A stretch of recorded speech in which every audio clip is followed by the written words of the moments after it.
स्वागत छ हाम्रो च्यानल नेपाल अनलाइन स्कुलमा। आज चाहिँ हामी इन्ट्रान्स प्रिपरेसन आफ्टर एससी मा चाहिँ भिडियो नम्बर पार्ट 2 पढ्न गइरहेछौँ र यसमा चाहिँ हामी इन्ट्रान्स प्रिपरेसन जुन आफ्टर एससी गरिन्छ नेपालमा चाहिँ र यो भिडियो भेरियस फिल्डको लागि चाहिँ युजफुल हुन्छ, जस्तै सिटिभिटी अन्तर्गत पर्ने स्टाफ नर्स भयो, हेल्थ एसिस्टेन्स, डी फार्मेसी, अरू मैले नाम लेखिनँ, ल्याब टेक्निसियन, रेडियोग्राफी, एग्रिकल्चर अनि भेटनरीका यो डिप्लोमा अन्तर्गतका कोर्सहरू, जस्तै इन्जिनियरिङमा डिप्लोमा गर्नु पर्यो अथवा 10+2 को एक्जाम पास गरेर रिपुटेड कलेजहरूमा 10+2 यदि 11-12 पढ्न चाहन्छौ भने त्यसको लागि जुन जाँच दिनु पर्यो त्यो सबैको लागि चाहिँ यो युजफुल हुन्छ। सो यो स्टाफ नर्सले नि हेर्न सक्छ, हेल्थ एसिस्टेन्सको प्रिपरेसन गर्नेहरूले नि हेर्न सक्छ, अथवा सिटिभिटी अन्तर्गत पर्ने जति पनि कोर्सेसहरू छन् ती सबैलाई समग्र रूपमा साइन्स पार्ट चाहिँ म पढाउन गइरहेछु र यो चाहिँ भिडियो नम्बर 2 हो। योभन्दा अगाडि मैले एउटा भिडियो बायोलोजीको पार्टमा गराएको थिएँ, त्यो हेर्न सक्छौ। अनि यो चाहिँ हाम्रो पार्ट 2 हो, भिडियो नम्बर 2 हो। अनि यसमा चाहिँ आज हामी entrance point of view force भन्ने च्याप्टर पढ्छौँ। इन्ट्रान्स पोइन्ट अफ भ्यू, यो जुन इन्ट्रान्स हुन्छ आफ्टर एससी, यसको पोइन्ट अफ भ्यू चाहिँ हामी फोर्स भन्ने च्याप्टर पढ्छौँ। अब तिमीहरूले त एससी पास गरेर आइसक्यौ, अब तिमीहरूलाई बेसिक नलेज त छ। म चाहिँ एज्युम गरेर के जान्छु भने तिमीहरूलाई बेसिक नलेज छैन भने हाम्रो च्यानलमा 10 क्लासको भिडियोहरू नि छन्, त्यहाँबाट तिमीहरू बेसिक नलेजहरू लिन सक्छौ। र यो भिडियोमा चाहिँ हामी इन्ट्रान्स पोइन्ट अफ भ्यू चाहिँ कुरो गर्छौँ र म चाहिँ के एजम्सन्स लिएर गइरहेको छु भने तिमीहरूलाई बेसिक नलेज छ, यो चाहिँ मेरो एजम्सन्स हो। छैन भने पहिला बेसिक्स नलेज लिनु पर्यो, गेन गर्नु पर्यो। र त्यही पनि म केही इम्पोर्टेन्ट पोइन्ट्सहरू म भन्छु जुन चाहिँ entrance point of view important छ र इक्जाममा सोधेका क्वेसन्सहरू र प्र्याक्टिस क्वेसन्सहरू म गराउँछु। सो कपी कलम लिएर बस र म सँगसँगै क्वेसन्सहरू गर्दै जाऊ, लेख्दै जाऊ, नोट बनाउँदै जाऊ र त्यसलाई रिभाइज गर्दै जाऊ। र लेख, केही इम्पोर्टेन्ट पोइन्ट्सहरू लेख, यो फोर्स भन्ने च्याप्टरको केही इम्पोर्टेन्ट पोइन्ट्सहरू लेख्दै जाऊ। अब फोर्स भनेको के हो सानो बच्चालाई पनि थाहा छ। Force is a pull or push. कुनै पनि अब्जेक्टलाई, सपोज यो मेरो म बुझाउँछु पनि, यो अब्जेक्ट छ, यसलाई मैले पुस गर्नु पर्यो, मैले धकेल्नु पर्यो, अथवा यही अब्जेक्ट छ यसलाई मैले पुल गर्नु पर्यो, आफूतिर तान्नु पर्यो, त हामी एउटा चिज लगाउँछौँ, एउटा एक्सटर्नल एजेन्ट युज गर्छौँ। त्यो एक्सटर्नल एजेन्ट भनेको के हो त? फोर्स हो। So force is an external agent which changes or tries to change the shape and size of the body, state of a body, अनि फोर्स यो डिरेक्सन अफ द बडी, त्यो सबै फोर्सको टाइपहरू, गुणहरू, इफेक्टहरू तिमीहरूलाई थाहा छ, 10 क्लासमा पढेर आइसकेका छौ। So force is a pull or push. अनि यसको चाहिँ एसआई युनिट के हुन्छ त? न्युटन हुन्छ। फोर्सको डेफिनेसन मैले लेखिनँ किनकि इक्जाममा डेफिनेसन सोध्दैन। सो तर फोर्स भनेको के हो त्यो चाहिँ थाहा हुनु पर्यो। अथवा यसलाई मजाले डिफाइन गर्दाखेरि force is an external agent which changes or tries to change the state of a body, shape and size of the body, direction of the body. So यो डेफिनेसन मलाई सुन्दै भिडियो पज गर्दै लेख्न सक्छौ यदि लेख्न मन छ भने। तर फोर्स जुन हुन्छ यसको एसआई युनिट चाहिँ लेख। एसआई युनिट अफ फोर्स चाहिँ newton. SI unit of force चाहिँ के हुन्छ त? फोर्सलाई एसआई युनिटमा हामी न्युटनमा नाप्छौँ र यसको सिम्बल चाहिँ क्यापिटल एन हामी युज गर्छौँ। ठिक छ। अनि फोर्स चाहिँ एक्सटर्नल एजेन्सी हो जसले चाहिँ which change or tries to change the position of a body, shape and size of the body. यो कुराहरू थाहा छ तिमीहरूलाई। अब अर्को कुरा लेखौँ, यो each and every body has tendency to remain at rest if it is at rest and to remain in motion if it is in motion. यो चाहिँ भन्न चाहिँ के खोज्या हो भने मैले एउटा रिफरेन्स ल्याएको छु, त्यो रिफरेन्समा यो पोइन्टहरू लेखेको छ, त्यो पोइन्टहरूलाई म एक्सप्लेन गर्छु। भन्न चाहिँ के खोज्या हो भने न्युटन्स ल अफ मोसन तिमीहरूलाई थाहा छ। न्युटन्स ल अफ मोसन 3वटा चाहिँ न्युटन साहबले ल दिनुभएको थियो regarding the motion. Newton first law, Newton second law र न्युटन थर्ड ल। त न्युटन लज अफ मोसनमा Newton's law of motion, Newton साहबले 3वटा ल दिनुभएको थियो। न्युटन्स फर्स्ट ल, नाम एकदमै सजिलो छ याद गर्न, न्युटन्स फर्स्ट ल। अनि न्युटन फर्स्ट लले चाहिँ के भन्छ भने, यसलाई चाहिँ हामी ल अफ इनर्सिया पनि भन्छौँ। न्युटन फर्स्ट लले के भन्छ भने कुनै पनि बडी यदि रेस्टमा छ भने रेस्टमै बस्न खोज्छ, अथवा युनिफर्म मोसनमा छ भने युनिफर्म मोसनमै बस्न खोज्छ। कुन बेलासम्म? अन्टिल एन्ड अनलेस जब त्यसमा फोर्स हामी एप्लाई गर्दैनौँ। यसको मतलब जबसम्म कुनै पनि बडीमा फोर्स एप्लाई हुँदैन बडीले आफ्नो स्टेटलाई चेन्ज गर्दैन। यदि बडी रेस्टमा छ भने त्यो रेस्टमै बस्न खोज्छ, युनिफर्म मोसनमा छ भने युनिफर्म मोसनमै बस्न खोज्छ।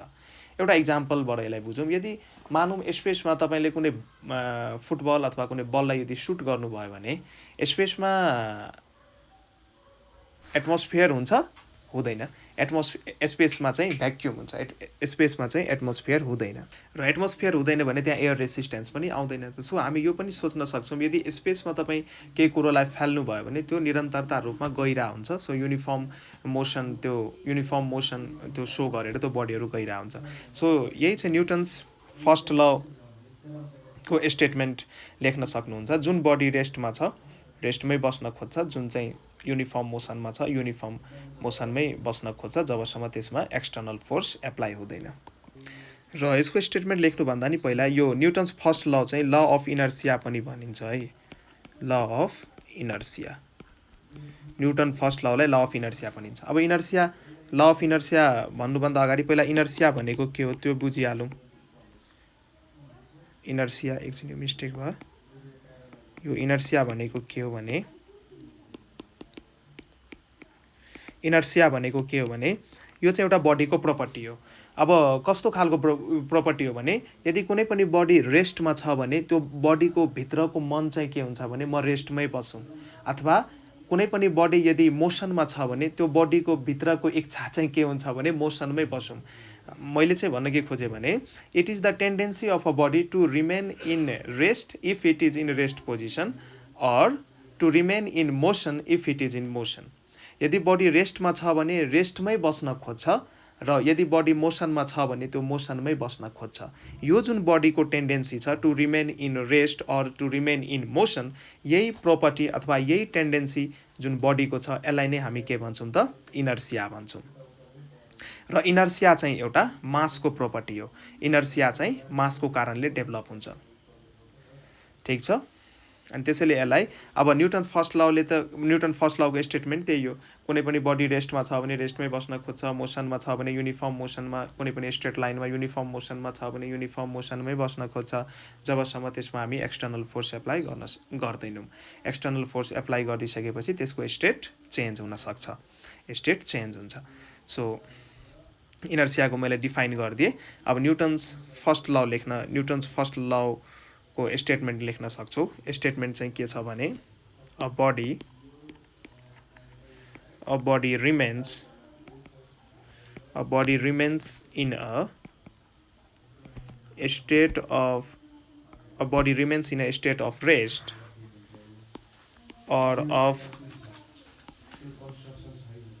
or of uniform motion in a straight line until or unless it is acted upon by an external force. In a straight line until or unless it is acted upon by an external force. यसको मतलब के भयो भने जबसम्म हामी त्यसमा external force लाउँदैनौँ त्यसले आफ्नो स्टेट चेन्ज गर्न खोज्दैन। यदि त्यो रेस्टमा छ भने रेस्टमै बस्न खोज्छ, मोसनमा छ भने मोसनमै बस्न खोज्छ जबसम्म हामी त्यसमा एक्सटर्नल फोर्स एप्लाई गर्दैनौँ। र यो प्रोपर्टी के को कारणले आएको भने इनर्सियाको कारणले आएको। इनर्सिया भनेको के हो मैले एक्सप्लेन गरिसकेँ। ठिक छ। अब अर्को चाहिँ ल चाहिँ के छ भने Newton second law of motion. यो न्युटन फर्स्ट ल अफ मोसनले चाहिँ के दियो त फोर्सको डेफिनेसन दियो। न्युटन फर्स्ट ल मोसनले फोर्सलाई डिफाइन गर्यो। फोर्सको मेन डेफिनेसन चाहिँ यहीँबाट आयो। मेन डेफिनेसन चाहिँ के हो भने बडीको यदि स्टेट चेन्ज गर्नु पर्यो भने रेस्टबाट मोसनमा अथवा मोसनबाट रेस्टमा ल्याउनु पर्यो भने हामीले त्यहाँ एउटा एक्सटर्नल एजेन्ट युज गर्नुपर्ने हुन्छ। त्यही एक्सटर्नल एजेन्ट हो फोर्स। र न्युटन फर्स्ट लले चाहिँ फोर्सलाई डिफाइन्स गर्छ। सो न्युटन फर्स्ट लले चाहिँ के गर्छ त फोर्सलाई डिफाइन्स गर्छ। अब फोर्सलाई त हामीले डिफाइन गरिसक्यौँ, यसको डेफिनेसन त पाइसक्यौँ, तर यसको मेजरमेन्ट चाहिँ खोइ। अब फोर्सलाई मेजर कसरी गर्ने? So Newton's second law of motion जुन छ त्यसले फोर्सको मेजरमेन्टको क्यालकुलेसन गर्छ। सो हेडिङ हाल्नुहोस् Newton's second law of motion. Newton's second law of motion. अनि यसले चाहिँ के गर्छ त फोर्सको डेफिनेसन दिन्छ। Force equal to MA. Force equals to MA. यसले चाहिँ के भन्छ भने acceleration produced on a body is directly proportional to the force applied to it and inversely proportional to the mass of the body. So according to Newton second law of motion हामी definition के लेख्न सक्छौँ? Force equals to M into A. Force भनेको mass into एसिलरेसन। यो चाहिँ newton second ल use गरेर यो डिराइभ गरायो। 11 मा पर्छ यसको डेरिभेसन, अहिले चाहिँदैन। यो एफ भनेको के हो त? फोर्स हो। फोर्सको म्याग्निट्युड दिन्छ अहिले। र एम भनेको के हो त? Mass of body. Mass of body. अनि ए भनेको के हो त? Acceleration produced. Acceleration produced. यदि एम मास भएको बडीमा एफ फोर्स लगाउँछौँ भने ए एसिलरेसन प्रोड्युस हुन्छ, यसरी भन्न सक्छु। सो एसिलरेसन ए को फर्मुला के भइदियो त? फोर्स अपन मास। त्यही माथिको फर्मुलाबाट मैले यो फर्मुला झेकेँ। तब यो फर्मुलाले यहाँ के सो गर्दैछ त हेर त? फोर्स चाहिँ के छ? माथिपट्टि छ। माथि मतलब डिनोमिनेटरमा छ। माथिकोलाई हामी न्युमिनेटर भन्छौँ, तलकोलाई हामी डिनोमिनेटर भन्छौँ। फोर्स चाहिँ माथि छ, त्यसैले एसिलरेसन चाहिँ फोर्ससँग डाइरेक्टली प्रोपोर्सनल भयो।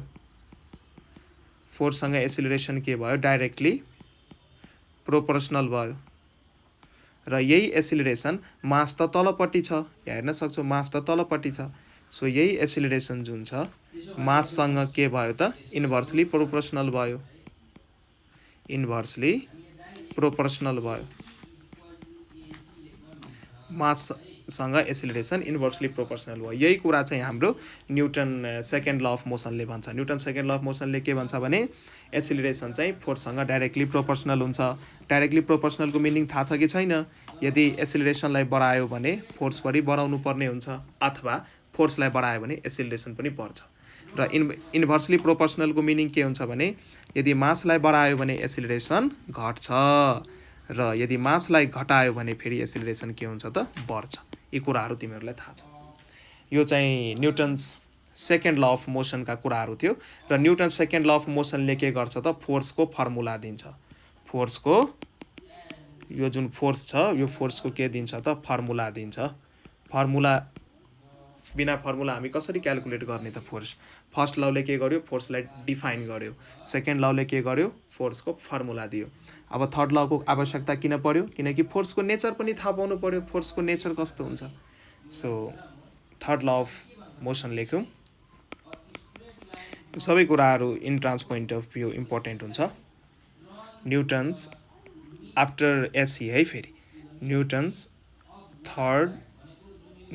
Third law of motion. यो न्युटनको मोसन सम्बन्धी थर्ड ल। यसले चाहिँ के भन्छ भने to every action there is equal and opposite reaction. यसको स्टेटमेन्ट एकदमै सिम्पल, सबैलाई याद हुन्छ यो statement. To every action there is an equal and opposite reaction. Every एक्सनमा there is equal and opposite reaction हुन्छ। यो स्टेटमेन्ट जुन छ नि, यो स्टेटमेन्ट जेनरल मान्छेहरूले जसलाई फिजिक्सको त्यति नलेज हुँदैन, यो स्टेटमेन्टलाई एउटा फनी वेमा युज गर्छ कि in every action there is equal and opposite reaction. जस्तै तिमीले मलाई एक स्ल्याब दियो, मैले पनि तिमीलाई एक स्ल्याब दिएँ, न्युटन थर्ड ल। तर यस्तो चाहिँ होइन, फिजिक्समा चाहिँ न्युटन थर्ड ल त्यस्तो चाहिँ होइन। मिसइन्टरप्रेट नगर्नु कुराहरूलाई। अब फोर्स जुन हुन्छ, फोर्स अब न्युटन थर्ड ल अलिकति बुझौँ तिमीहरू। फोर्स जुन हुन्छ त्यो अलवेज पेयरमा एक्जिस्ट गर्छ। इन्डिपेन्डेन्ट फोर्सको एक्जिस्टेन्स हुँदैन। एउटा फोर्स कहिले पनि एक्जिस्ट गर्दैन। फोर्स जहिले पनि पेयरमा एक्जिस्ट गर्छ। यसको मतलब मानौँ यो एउटा टेबल छ, यो टेबल मैले एउटा टेबल माथि के गरेँ, त्यो मेरो टेबल हो, टेबल माथि मैले एउटा ब्लक राखिदिएँ। अब यो ब्लकको त मास त छ, केही न केही मास छ ब्लकको, मैले ब्लकको मासलाई एम दिएँ। अब यो ब्लकलाई त पृथ्वीले आफ्नो केन्द्रतिर त तान्छ, त्यो भनेकै के हो त, वेट हो। अब हेर्नुहोस्, यो ब्लकलाई पृथ्वीले तल तान्दैछ, यसमा एउटा मास, यसको वेट एक्ट भइरहेछ। अब यदि यो ब्लकलाई स्टेबल हुनु छ भने यो टेबलले चाहिँ के गर्छ त, एउटा नर्मल रियाक्सन चाहिँ माथिबाट दिन्छ। नर्मल रियाक्सन मैले एन लेखेँ। र यो केसमा किनकि ब्लक स्टेबल छ भने यो इक्विलिब्रियम पोजिसनमा छ, सो यो केसमा जुन हाम्रो नर्मल रियाक्सन हुन्छ, नर्मल रियाक्सनको भ्याल्यु एमजी भइदिन्छ। नर्मल रियाक्सनको भ्याल्यु एमजी भइदिन्छ। तर यो एक अर्कालाई क्यान्सल गर्दैन, भ्याल्यु इक्वल हुँदा पनि, तर अपोजिट डिरेक्सनमा एक्ट हुँदा पनि, दुईटा भ्याक्टर अपोजिट डिरेक्सन्समा यसरी एक्ट यदि भइरहेछ भने जसले पनि भन्छ ओहो यो वेट र नर्मल रियाक्सन त एक अर्कालाई क्यान्सल गर्नुपर्ने हो, तर क्यान्सल गर्दैन। किनकि यो एउटै बडीमा यदि एक्ट भएको भए क्यान्सल हुन्थ्यो, तर यो दुईटै फोर्स इक्वल एन्ड अपोजिट नेचरको भए तापनि एक अर्कालाई क्यान्सल गर्दैन। किनकि यो दुईटै फोर्स डिफ्रेन्ट बडीमा एक्ट भइरहेछ। ठिक छ, यो एमजी चाहिँ ब्लकमा एक्ट भइरहेछ ड्यु टु पृथ्वीको कारणले तानिरहेछ, सो एमजी चाहिँ ब्लकमा एक्ट भइरहेछ। र यो नर्मल जुन रियाक्सन हो, यो नर्मल रियाक्सन चाहिँ टेबलले दिएको हो ब्लकलाई, एमजी चाहिँ ब्लकले दिएको हो टेबललाई, नर्मल रियाक्सन चाहिँ टेबलले दिएको हो ब्लकलाई, त्यसैले यो क्यान्सल हुँदैन। सो फोर्सेसहरू यो एक्सन एन्ड रियाक्सन पेयर भन्छ। यो एक्सन, अब दुईटा मध्ये कुनैलाई एक्सन मान्न सक्छौ, एउटाले एक्सन मान्छौ भने अर्को चाहिँ रियाक्सन हुन्छ, र यो दुईटै इक्वल एन्ड अपोजिट हुन्छ। त्यसैले यो फोर्सको यो नेचर एक्सप्लेन गर्छ, फोर्स कस्तो खालको हुन्छ त, force always exist in pair, र यही एक्सन रियाक्सन पेयर बनेर एक्जिस्ट हुन्छ। त्यसैले यसलाई नै लको फर्ममा every action there is equal and opposite reaction, यो रहेछ मिनिङ। यो होइन कि मैले तपाईँलाई एक स्ल्याब दिएँ, तपाईँले मलाई 2 स्ल्याब दिनुभयो, न्युटन्स थर्ड ल, त्यस्तो चाहिँ होइन। एकछिन मैले तपाईँहरूलाई हँसाइदिएँ, ठिक छ, तर यो कुरो चाहिँ इम्पोर्टेन्ट छ। अब चाहिँ हामी यदि बडीको मास बढ्यो भने यो इनर्सिया भन्ने जुन प्रपर्टी छ नि, इनर्सिया भन्ने प्रपर्टी, यो नोट भनेर लेख्नुहोस्। यो इनर्सिया भन्ने जुन प्रपर्टी छ, बडीको इनर्सिया भन्ने जुन प्रपर्टी छ, यो बडीको माससँग डाइरेक्टली प्रोपोर्सनल हुन्छ। यदि मास बढ्यो भने त्यसको इनर्सिया पनि के हुन्छ त, बढ्छ।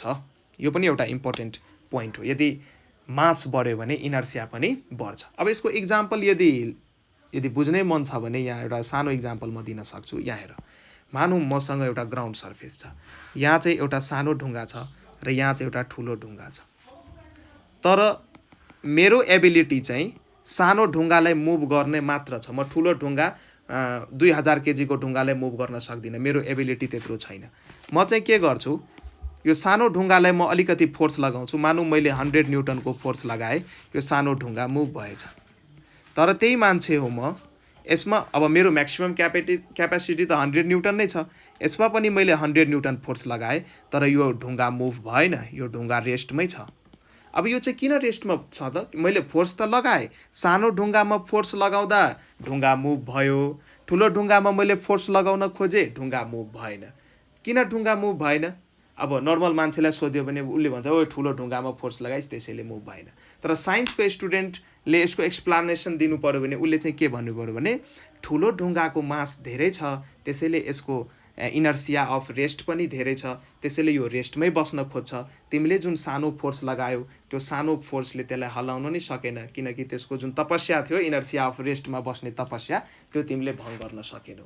यो चाहिँ यसको एक्सप्लानेसन हो। सो यदि बडीको मास यो ठुलो ढुङ्गाको जुन इनर्सिया छ, यसको इनर्सिया बढी छ, इनर्सिया अफ रेस्ट यसको बढी छ इन कम्पेरिजन विथ दिस सानो ढुङ्गा।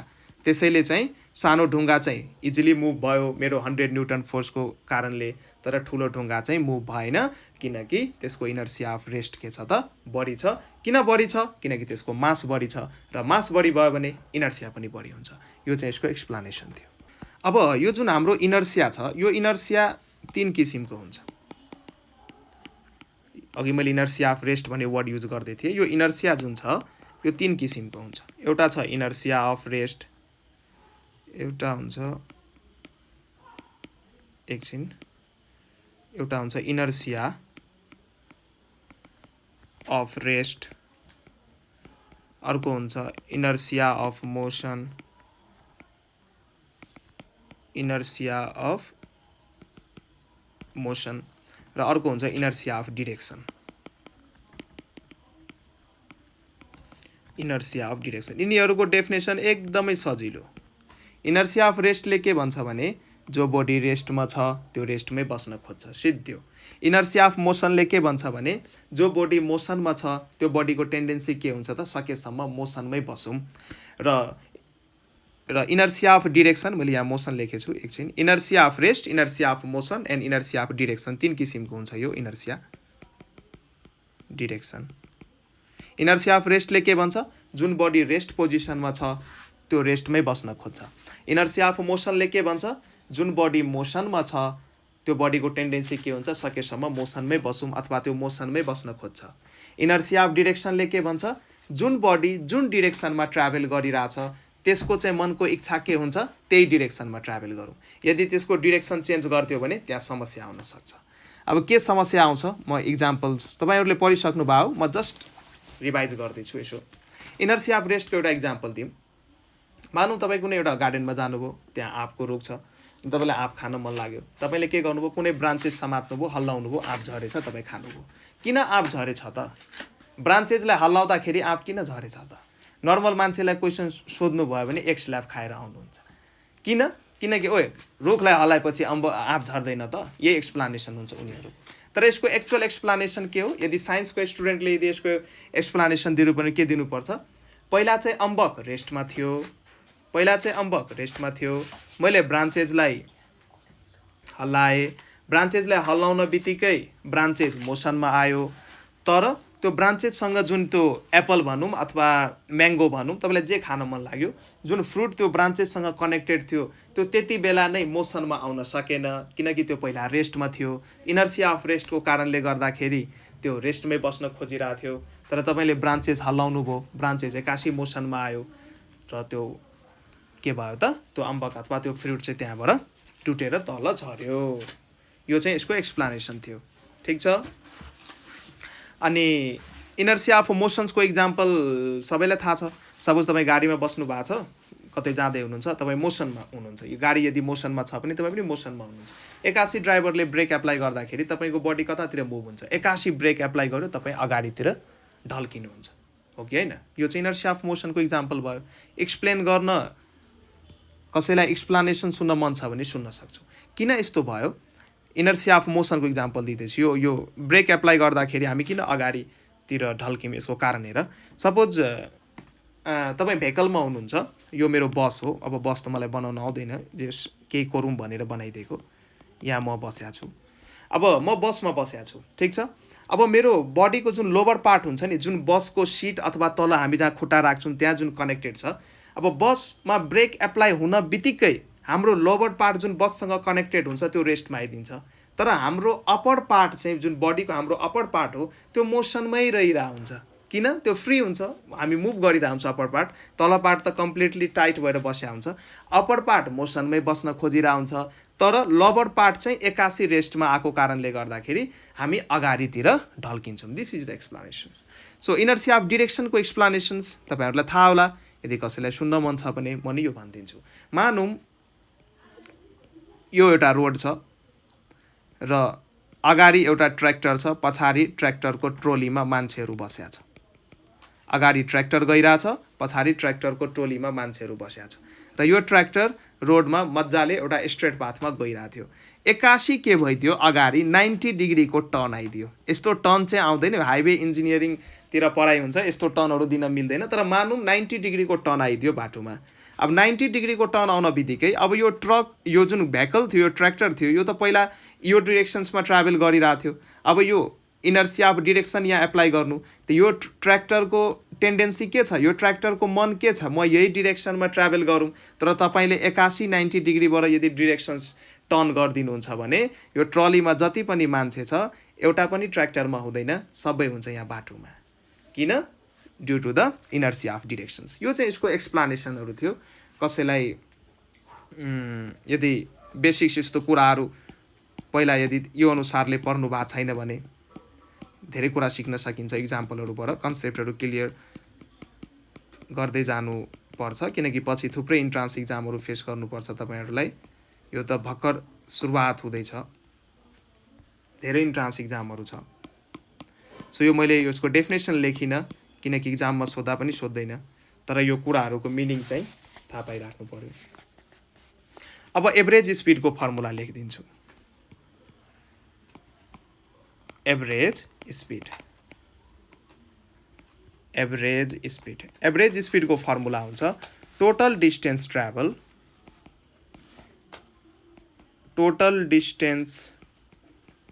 ट्राभल्ड अनि यो चाहिँ मिटरमा लिने, सबै एसआई सिस्टम अफ युनिटमा लिने, upon total time taken.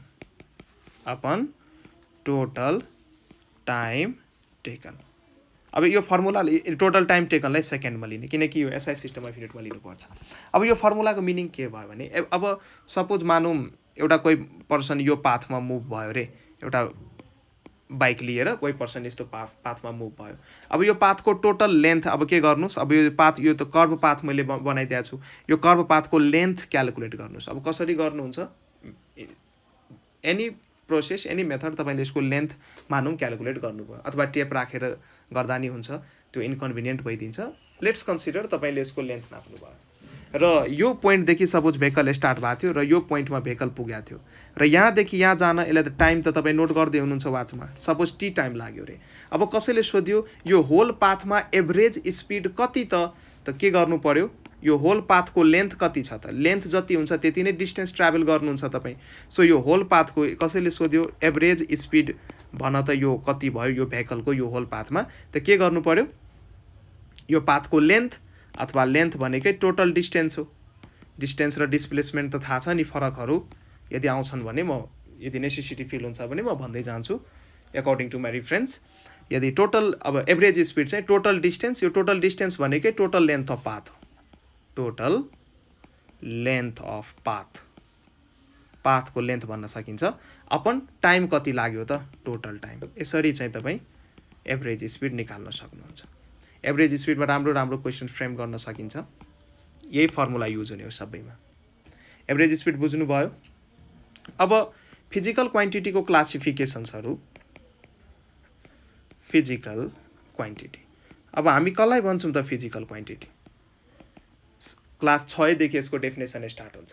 Any quantity that can be measured directly or indirectly by any means any method is called physical quantity.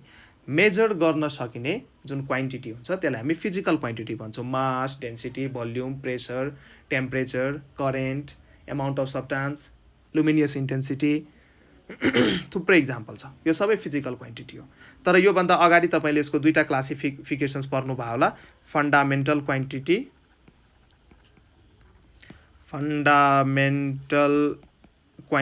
र अर्को चाहिँ के पढ्नुभयो होला त डिराइभ्ड क्वान्टिटी। र फन्डामेन्टल क्वान्टिटीमा कुन कुन आउँथ्यो थाहा छ तपाईँहरूलाई?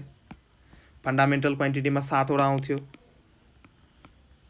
फन्डामेन्टल जुन क्वान्टिटी थियो यसमा चाहिँ 7 वटा डिभिजन आउँथ्यो। कुन कुन डिभिजन आउँथ्यो भन्नुहोस् त?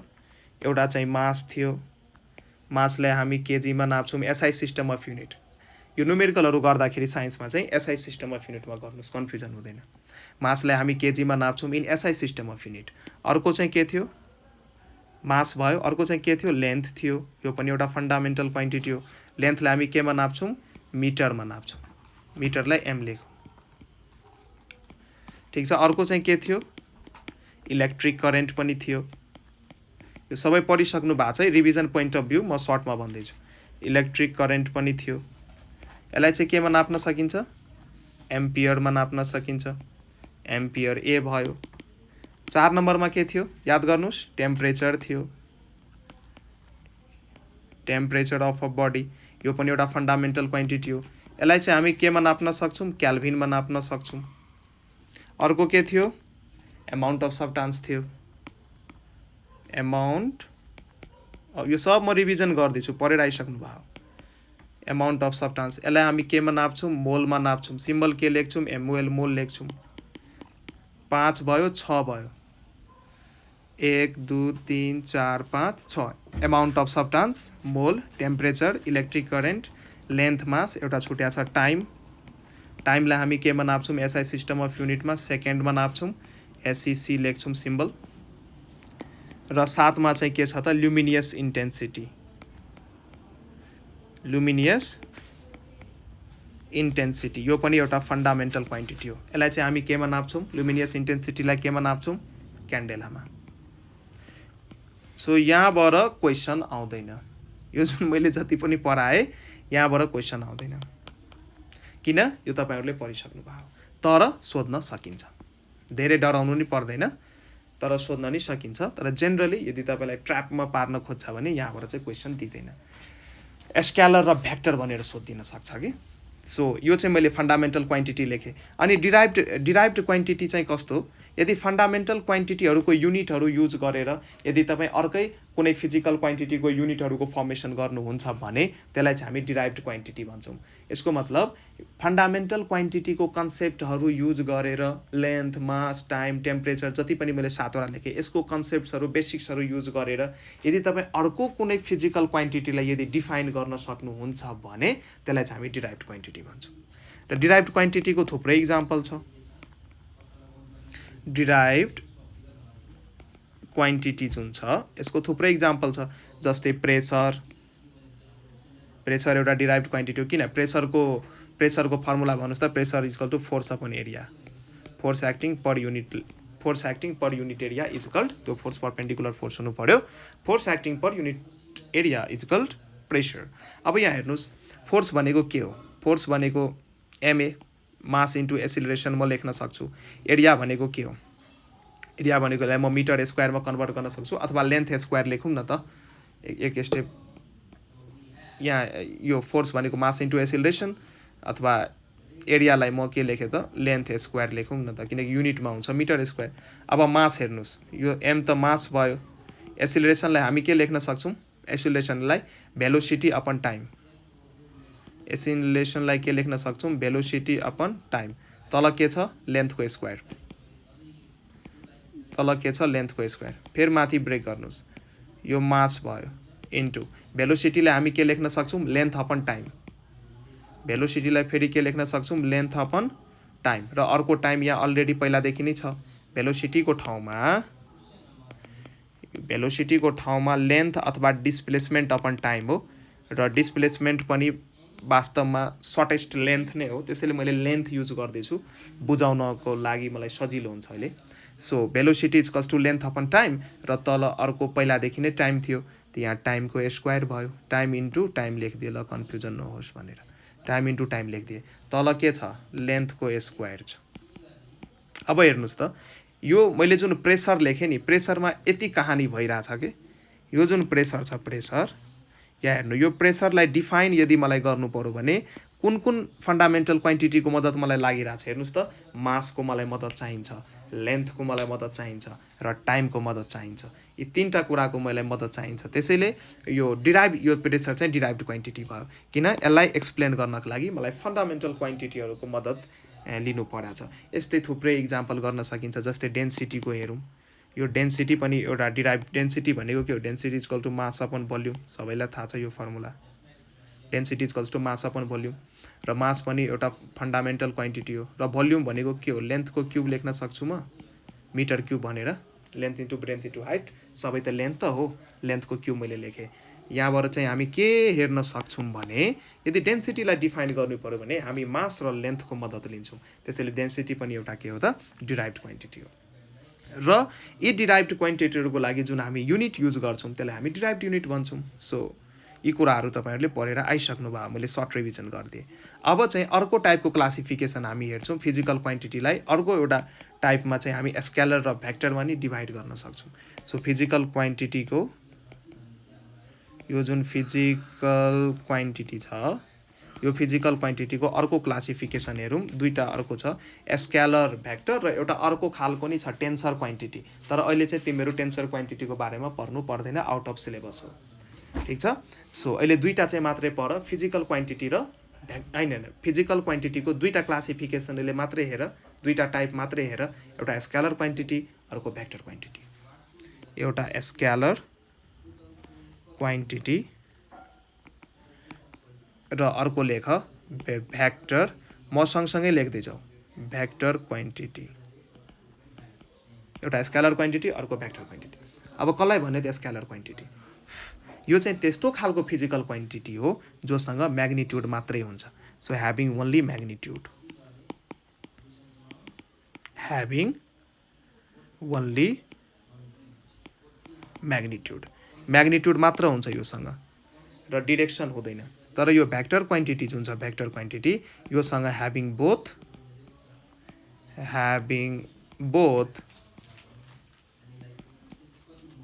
म्याग्निट्युड एन्ड डिरेक्सन, डिरेक्सन भन डाइरेक्सन भन केही फरक पर्दैन, तर याद चाहिँ हुनु पर्यो भेक्टर क्वान्टिटीसँग म्याग्निट्युड र डिरेक्सन दुवै हुन्छ। अब यो कतिपय स्टुडेन्टहरू कुराहरू बुझिरहेको हुँदैन, सो अलिकति सर्ट यसको एक्सप्लानेसन दिन्छु। सो स्केलर क्वान्टिटीसँग म्याग्निट्युड मात्रै हुन्छ, यसको मतलब चाहिँ के भयो भने स्केलर क्वान्टिटीलाई म्याग्निट्युड भयो मात्रै पुग्छ कि त्यसलाई डिफाइन गर्नको लागि डिरेक्सनको आवश्यकता परिरहेको हुँदैन, म्याग्निट्युड मात्रै भनिदियो भने हामीलाई पुग्छ। जस्ट एउटा इक्जाम्पल दिन्छु, मानौँ मास, यसको स्केलर क्वान्टिटीको इक्जाम्पल त मास पनि हो, मास हो, डिस्टेन्स हो, तर एउटा फिल चाहिँ लिउँ। मानौँ मैले कुनै बडीको मास भने 5 केजी, तपाईसँग एउटा कुनै बडी थियो, कुनै वस्तु थियो, कुनै अब्जेक्ट थियो, तपाईँको फ्रेन्डले सोध्यो ओए त्यो अब्जेक्टको मास कति छ, तपाईँले भन्नुभयो 5 केजी। कि अब डिरेक्सन्स यहाँ भनिराख्न आवश्यकता छ 5 केजी इस्टतिर हामी भन्दैनौँ नि, अथवा 5 केजी वेस्टतिर हामी भन्दैनौँ नि।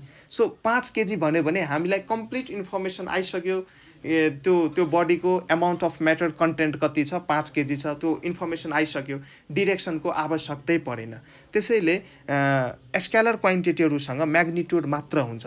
त्यो डिस्टेन्स भनिदियो भने हामी बुझ्छौँ 2 मिटर 3 मिटर होला, तर कतातिर चाहिँ हामी सोध्दैनौँ, डिस्टेन्स भनेको म्याग्निट्युड फर्म हो। तर डिस्प्लेसमेन्ट यति भनेको छ भने हामी त्यहाँ डिरेक्सन स्पेसिफाई गर्नुपर्ने हुन्छ।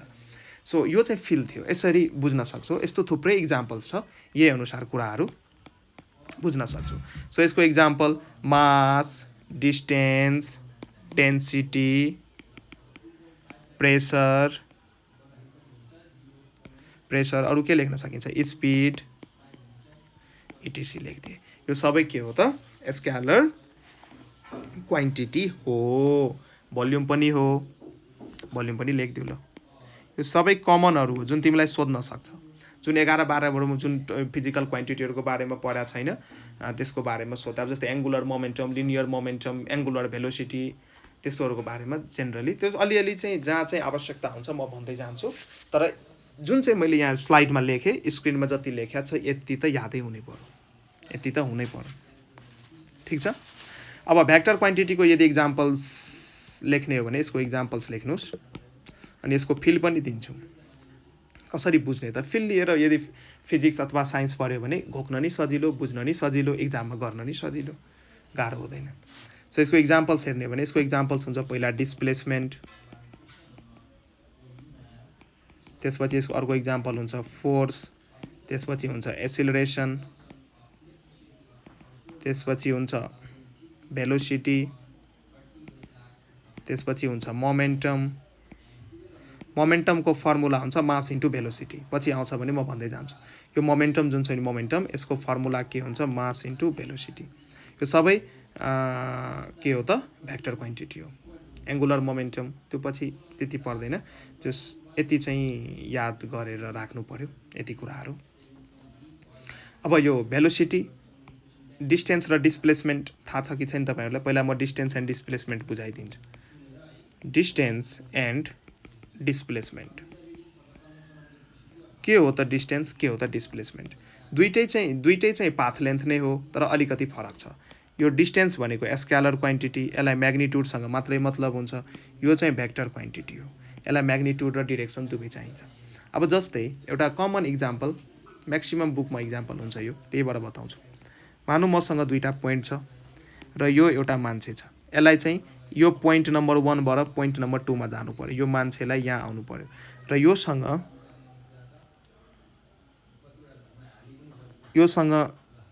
3वटा बाटो छ। सपोज म फेरि कोर्छु, योसँग मानौँ 3वटा बाटो छ।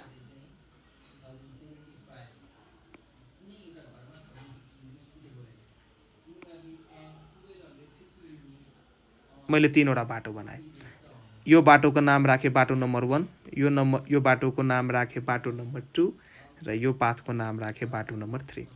अब मलाई भन्नुहोस् यहाँ सबभन्दा सर्टेस्ट बाटो कुन छ? सबभन्दा सानो लेन्थको पाथ चाहिँ कुन हो? Shortest path. यो सर्टेस्ट सबभन्दा सानो पाथ चाहिँ कुन हो त? बाटो नम्बर 1। यही हो डिस्प्लेसमेन्ट। यही हो डिस्प्लेसमेन्ट। र यो मान्छे 1 पोजिसनबाट स्टार्ट गरेको थियो, त यसलाई इनिसियल पोइन्ट यदि भन्ने हो भने यसलाई चाहिँ इनिसियल पोइन्ट, र यो 2 नम्बर पोजिसनमा यसलाई जानु छ, यसलाई फाइनल पोइन्ट यदि भन्ने हो भने यहाँ जानु छ, सो मैले फाइनल लेखिदिएँ। यहाँ जानु छ, त्यसलाई फाइनल पोइन्ट। अब यो सर्टेस्ट पाथ, अब डिस्प्लेसमेन्टको यदि डेफिनेसन्स लेख्ने हो भने it is the shortest distance between any 2 points. यसको डेफिनेसन यदि हेर्ने हो भने displacement is the shortest, displacement is the shortest length अथवा सर्टेस्ट पाथ नि भन्न सक्छौँ। सर्टेस्ट लेन्थ अथवा सर्टेस्ट पाथ, पाथ भनेकै लेन्थ हो। Displacement is the shortest length between any 2 points. यो जुन एनी 2 पोइन्ट्स छ यही इनिसियल पोइन्ट र फाइनल पोइन्टको कुरो गर्दैछ यहाँ। सो सर्टेस्ट पाथ, र यो 3 वटा पाथमा सबभन्दा सर्टेस्ट पाथ कुन हुन्छ? जुन चाहिँ स्ट्रेट पाथ हुन्छ।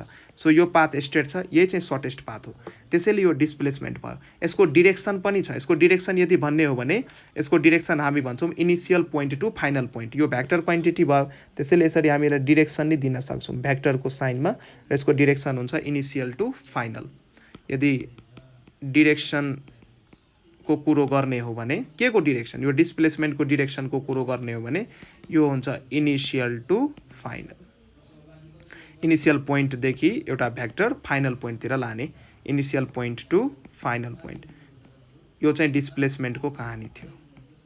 यो चाहिँ भेक्टर क्वान्टिटी भयो। तर डिस्प्लेसमेन्टलाई लेन्थ भन्न सकिन्छ कि सकिँदैन? सकिन्छ। डिस्प्लेसमेन्ट लेन्थ नि हुन सक्छ, तर लेन्थ डिस्प्लेसमेन्ट हुन्छ कि हुँदैन त्यो क्राइटेरिया चेक गर्नु पर्यो। त्यसको यदि फिक्स्ड डिरेक्सन छ भने हुन सक्छ। अब यहाँ लेन्थ भनेको के भयो भने अब हेर्नुहोस्, अब बाटो नम्बर 2 र बाटो नम्बर 3 यो जुन पाथ छ यसलाई यदि टेपले नाप्ने हो भने, मानौँ एकछिन टेपले नाप्ने हो भने यो पाथको त केही न केही लेन्थ त आउँछ नि। लेन्थ आयो भने त्यो डिस्टेन्स हो। लेन्थ आयो भने त्यो डिस्टेन्स हो। सो बाटो नम्बर 2 एन्ड बाटो नम्बर 3 मा जुन मान्छेले यो पाथ अफ लेन्थ कभर गर्छ त्यसलाई चाहिँ हामी डिस्टेन्स भन्छौँ, किनकि यसको कुनै पनि फिक्स्ड डिरेक्सन छैन। किनकि बाटो कस्तो छ? कर्भ्ड बाटो छ, कुनै बेला माथि कुनै बेला तल, फिक्स्ड डिरेक्सन छैन, त्यसैले यो चाहिँ डिस्टेन्स भयो। सो यो 3 वटा बाटोमा बाटो नम्बर 1 चाहिँ डिस्प्लेसमेन्ट भयो, र बाटो नम्बर 2 एन्ड 3 चाहिँ डिस्टेन्स भयो। ठिक छ। र यही रेट अफ चेन्ज अफ डिस्टेन्सलाई चाहिँ हामी स्पिड भन्छौँ, र रेट अफ चेन्ज अफ डिस्प्लेसमेन्टलाई चाहिँ हामी के भन्छौँ त? भेलोसिटी भन्छौँ। सो प्रत्येक second displacement of a body कतिले चेन्ज भइरहेछ त त्यसलाई चाहिँ हामी भेलोसिटी भन्छौँ, र प्रत्येक सेकेन्ड कुनै पनि बडीको डिस्टेन्स कतिले चेन्ज भइरहेछ त त्यसलाई चाहिँ हामी स्पिड भन्छौँ। त्यसैले स्पिडको फर्मुला यदि हामी के भन्छौँ त? Distance covered.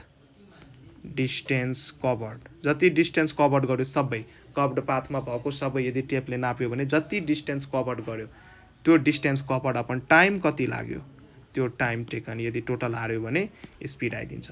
तर यदि भेलोसिटीको फर्मुला लेख्ने हो भने त भेलोसिटी एउटा भेक्टर क्वान्टिटी हो, र यो भेलोसिटीको डेफिनेसन हुन्छ rate of change of displacement. त माथि के लेख्नु पर्यो? माथि डिस्प्लेसमेन्ट लेख्नु पर्यो, अनि तल के लेख्नु पर्यो त? टाइम टेकन लेख्नु पर्यो। त्यो डिस्प्लेसमेन्ट कभर गर्नको लागि बडीले कति टाइम लगायो त्यो टाइम लेख्नु पर्यो। डिस्प्लेसमेन्टलाई एसले, टाइमलाई टीले डिनोट गर्न सक्नुहुन्छ। ठिक छ।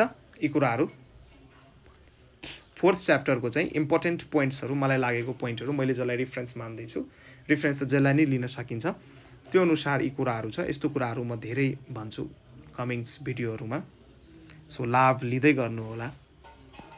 अब एसिलरेसनको यदि फर्मुला लेख्ने हो भने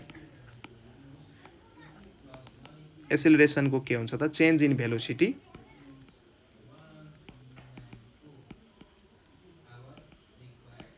change in velocity upon time taken change in velocity मतलब चेन्जको कुरो गर्दैछौँ यसको मतलब कतै न कतै फाइनल भेलोसिटी होला त्यसपछि इनिसियल भेलोसिटी होला टाइम टेकन मतलब टी2 माइनस टी1 नै लेख्न सक्छौँ यो भनेको इनिसियल टाइम थियो यो चाहिँ फाइनल टाइम हो फाइनल टाइमबाट इनिसियल टाइम घटायो भने कति टाइम लाग्यो त्यो चाहिँ निकाल्न सक्नुहुन्छ र v2 भनेको फाइनल भेलोसिटी v1 भनेको इनिसियल भेलोसिटी यसरी पनि हामी के गर्न सक्छौँ त एसिलरेसन जसलाई a ले डिनोट गरिन्छ त्यसको फर्मुलेसन अथवा फर्मुला लेख्न सक्छौँ अब यसपछि चाहिँ हामी केही इक्वेसन अफ मोसन्स इम्पोर्टेन्ट अब 3वटा इक्वेसन्स छ तपाईलाई थाहा छ यो इक्वेसनमा बेस्ट न्युमेरिकलहरू सोध्न सक्छ इन्ट्रान्स पोइन्ट अफ भ्यू धेरै डेप्थमा जाँदैन तर यही 3टा इक्वेसन्स अथवा के आयो भने म भनौँला यसकै वरिपरि बसेर तपाईलाई घुमाउन खोजिरा हुन्छ सो यो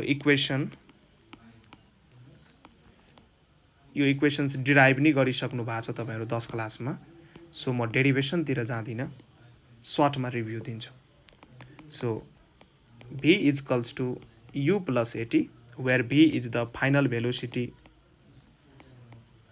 v is equals to u plus at s is equals to ut plus half at square v square is equals to u square plus 2s यो 3टा इक्वेसन हो तपाईले पढिसक्नु भएको छ v is equals to u plus at v is equals to u plus at र u भनेको के हो त इनिसियल भेलोसिटी यो चाहिँ इनिसियल भेलोसिटी र a भनेको के हो एसिलरेसन बडीको एसिलरेसन यो चाहिँ कन्स्ट्यान्ट एसिलरेसन यदि छ भने मात्रै इक्वेसन्सहरु युज गर्न सकिन्छ है सो टेन्सन नलिनु तपाईहरुको लेभलमा कन्स्ट्यान्ट एसिलरेसन दिएरै सोध्छ किनकि यो भेरिएबल एसिलरेसन दियो भने त्यो अलि गाह्रो हुन्छ त्यहाँ क्याल्कुलसको एप्लिकेसन्स आउँछ त्यहाँ त्यति डेप्थसम्म हामी चाहिँ जाँदैनौं क्वेशन पनि आउँदैन सो ए भनेको एसिलरेसन र यो फर्मुलामा चाहिँ कन्स्ट्यान्ट एसिलरेसन हुन्छ यदि एसिलरेसन भेरिएबल छ भने यदि टाइमसँग एसिलरेसन भ्यारी भइराछ भने यो इक्वेसन युज गर्न हामी सक्दैनौं र टी भनेको के हो त टाइम हो यो चाहिँ फर्स्ट इक्वेसन थियो अब सेकेन्ड इक्वेसन सबलाई थाहा छ सेकेन्ड इक्वेसन के थियो त s is equals to ut plus half at square यो s भनेको कति बुकमा डिस्टेन्स लेखेको हुन्छ तर डिस्टेन्स हुँदैन त्यो s भनेको वास्तवमा डिस्प्लेसमेन्ट हो s भनेको डिस्प्लेसमेन्ट हो र यदि तपाई रेक्टिलिनियर मोसनमा बसेर यदि कुनै न्युमेरिकल सल्भ गर्दै हुनुहुन्छ भने रेक्टिलिनियर मोसन भनेको motion in a straight line motion in a one dimension motion is also known as rectilinear motion अथवा motion in a straight line so rectilinear मोसनमा डिस्टेन्स र डिस्प्लेसमेन्ट एउटै हुन्छ त्यसैले अरु बुकमा यसलाई बेला बेला डिस्टेन्स नै लेख्दै हुन्छ यदि कुनै पनि बडी माथिबाट तल खसिराछ अथवा तलबाट माथि फाल्छ भने त्यो बडी स्ट्रेट लाइनमै स्ट्रेट पाथमै तलदेखि माथि अथवा माथिदेखि तल मुभ भइरा हुन्छ त्यसैले त्यो इन्टरचेन्जेबली युज गर्न सकिन्छ तर मोर एप्रोप्रिएटली एस भनेको डिस्प्लेसमेन्ट हो सो म दुईटै स्ल्यास गर्दिन्छु तर जुन कुरा थियो मैले भन्नुपर्ने त्यो मैले भने र टी भनेको के हो फेरि टाइम कति टाइमसम्म यो कार्यक्रम भयो कति टाइम लाग्यो टाइम टेकन अथवा टाइम लेख ए भनेको के हो त एसिलरेसन यो पनि कन्स्ट्यान्ट एसिलरेसनको लागि यो इक्वेसन भ्यालिड हुन्छ एसिलरेसन तर कस्तो कन्स्ट्यान्ट टी भनेको के हो त टाइम टेकन कति टाइम लाग्यो फेरि मैले दुई चोटी लेखिदिए इट्स ओके अब s equals to ut plus half at square अनि यो चाहिँ सेकेन्ड इक्वेसन अफ मोसन थियो अब चाहिँ हामी थर्ड इक्वेसन अफ मोसनमा जान्छौँ v square equals to u square plus 2as यसमा सबै टर्महरुको त्यही मिनिङ छ जुन मैले अलरेडी लिस्ट गरिसके सो यहाँ यति क्वेशन यतिबाट चाहिँ सोध्न सक्छ ठीक छ अब न्यूटन्सको gravitational force Newton's universal law of gravitation पनि छ पढिसक्नु भयो 10 क्लासमा Newton's universal law of gravitation यो पनि अलिकति हेरौँ यहाँ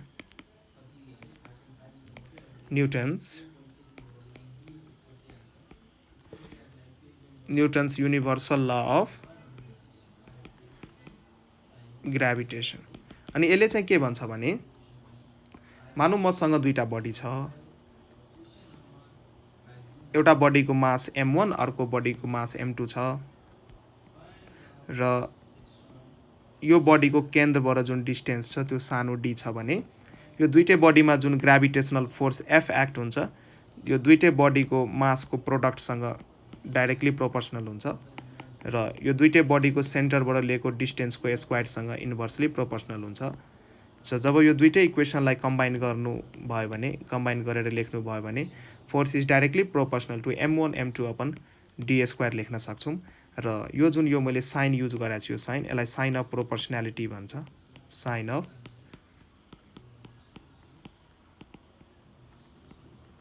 यसलाई चाहिँ साइन अफ प्रोपोर्सनालिटी भन्छ। र साइन अफ प्रोपोर्सनालिटीलाई हटाउनु भयो भने एउटा इक्वल्स टु साइन र एउटा कन्स्ट्यान्ट युज गर्नुपर्ने हुन्छ र यो ठाउँमा कन्स्ट्यान्ट मैले क्यापिटल जी युज गरेँ र m1 m2 चाहिँ डी स्क्वायर भयो। यो जुन फर्मुला बनेर आयो यही चाहिँ ग्राभिटेसनल फोर्सको फर्मुला हो र यो जुन एफ हो, एफ, यसको नाम चाहिँ के हो त? Gravitational force. Gravitational force. अब के हो ग्राभिटेसनल फोर्स? कुनै पनि दुईटा बडीले एकअर्कालाई सर्टेन फोर्सले तान्छ, that is called gravitational force. र फोर्स अफ ग्राभिटीमा चाहिँ के हुन्छ भने कुनै पनि फोर्स अफ ग्राभिटीमा चाहिँ प्लानेटको इन्भल्भमेन्ट हुनु पर्यो, एउटा बडी चाहिँ हेभेन्ली बडी हुनु पर्यो र अर्थको ग्राभिटी हुन्छ, मुनको ग्राभिटी हुन्छ, हेभेन्ली बडीहरूको ग्राभिटी हुन्छ। र ग्राभिटेसनल फोर्स र फोर्स अफ ग्राभिटीमा चाहिँ नचुकिनु होला।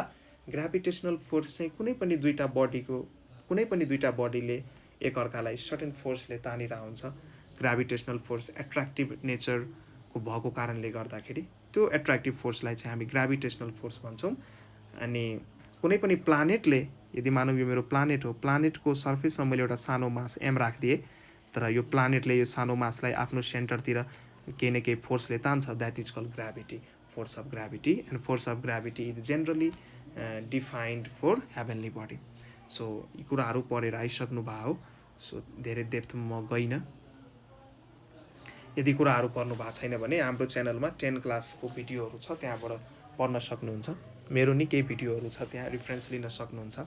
ठिक छ, यो फर्मुला नोट गर्नुहोस्। र यो जुन यो क्यापिटल जी छ नि, यो क्यापिटल जी को कहिलेकाहीँ युनिट सोधिदिन्छ कि, यो युनिट सोधिदिन्छ। यो क्यापिटल जी जुन छ यसको नाम चाहिँ हो युनिभर्सल ग्राभिटेसनल कन्स्ट्यान्ट। यसको नाम हो युनिभर्सल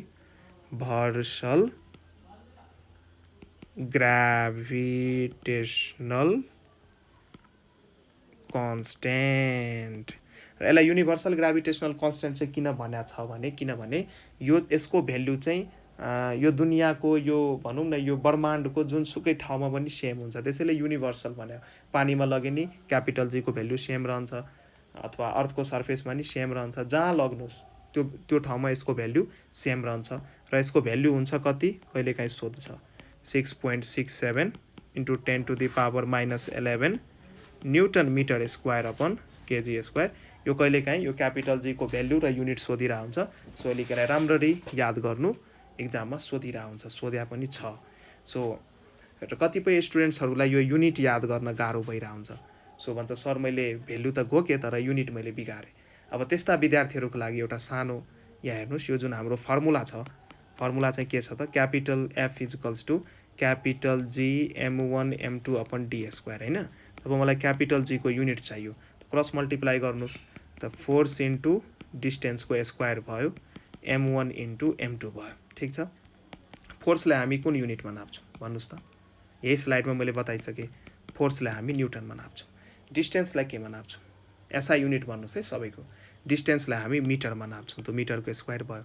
m1 भनेको मास हो, एउटा मासलाई हामी केजीमा नाप्छौँ। m1 m2 दुईटा मास यहाँ युज भएको छ, m1 र m2, एउटाको लागि केजी, अर्कोको लागि पनि के केजी नै हुन्छ। सो यसलाई मिलाएर लेख्नुहोस्, माथि के भयो न्युटन मिटर स्क्वायर, तल के भयो केजी स्क्वायर। यसलाई नै अलिक स्ट्यान्डर्ड फर्ममा लेख्नुहोस्, न्युटन मिटर स्क्वायर, यसरी स्ल्यास दिएर पर केजी स्क्वायर। यसरी चाहिँ हामी क्यापिटल जीको युनिट डिराइभ गर्न सक्छौँ। यदि इक्जाममा बिर्सिनु भयो भने, गाह्रो भयो भने, के हुन्छ कन्फ्युजन छ भने रिस्क नलिनु, डिराइभ गरेर हेर्दा हुन्छ। अब चाहिँ हामी अलिकति मास र वेटको कुरा गरिहालौँ।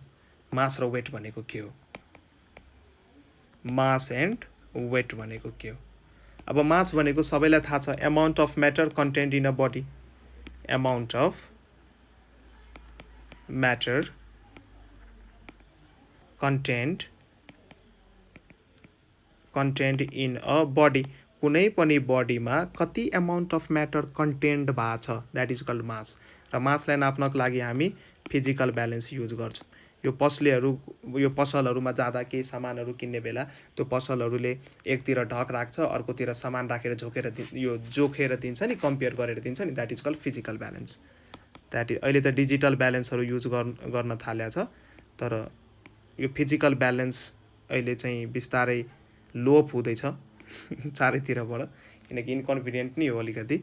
सो फिजिकल ब्यालेन्समा एकतिर ढक र अर्कोतिर सामान राखेर जुन यो कम्पेयर गरेर नापेर दिन्छ नि, that is called physical balance. र फिजिकल ब्यालेन्स युज गरेर हामी चाहिँ मास क्यालकुलेट गर्छौँ, कुनै पनि बडीको मास कति छ। र वेट भनेको के हो भने, वेट अफ अ बडी भन्नाले के बुझिन्छ भने त्यो बडीलाई, र त्यो बडी जुन प्लानेटमा छ, सपोज अर्थकै, अब जेनरली म प्लानेटको नाम लिँदिनँ त बुझ्नुहोस्, म अर्थको कुरो गर्दैछु। कुनै पनि बडी कुनै प्लानेटमा छ भने त्यो प्लानेटले त्यो बडीलाई आफ्नो केन्द्रतिर तान्नको लागि केही फोर्स लगाइरहेको हुन्छ। त्यो प्लानेटले त्यो बडीलाई आफ्नो केन्द्रतिर तान्ने बेला अथवा केन्द्रतिर तानिरहेको बेला certain amount of force apply गरिरहेको हुन्छ, र जति फोर्सले त्यो प्लानेट त्यो बडीलाई आफ्नो केन्द्रतिर तानिरहेछ, that is called weight of a body. That is called weight of a body. अथवा यसलाई the gravity of the earth on an object is simply called weight. अब ग्राभिटी भन्नाले नै के बुझ्यो त, त्यो प्लानेटले त्यसलाई कति एमाउन्ट अफ फोर्सले तानिरहेछ। सो मैले एक्सप्लेन गरिदिइसकेँ। डेफिनेसन सायद मैले लेखिराख्नु पर्दैन र इक्जाममा डेफिनेसन पनि सोध्दैन, तर बुझी चाहिँ राख्नु। र यो वेट जुन छ यसको फर्मुला, यसलाई हामी डिनोट गर्छौँ डब्लुले, र वेट भनेको लेख्छौँ हामी एम इन्टु जी। र यो फर्मुला सेम हो, यो सानो जी जो छ नि, यो एसिलेसन ड्यु टु ग्राभिटी, यसको फर्मुला हुन्छ जिएम अपन आर स्क्वायर। यहाँ हेर्नुहोस्, र वेटमा यो फर्मुला राख्नुहोस् त, यो वेट भनेको के भइदियो, एम इन्टु, र एम इन्टु जी, वेट भनेको एमजी, र सानो जीको ठाउँमा के राख्न सकिन्छ त, जिएम बाई आर स्क्वायर। यहाँबाट कस्तो खालको फर्मुला बन्यो, capital G capital M upon R square. यही चाहिँ वेटको फर्मुला हो, र यही एउटा ग्राभिटेसनल फोर्सको पनि फर्मुला हो, सिमिल्यारिटी उस्तै छ।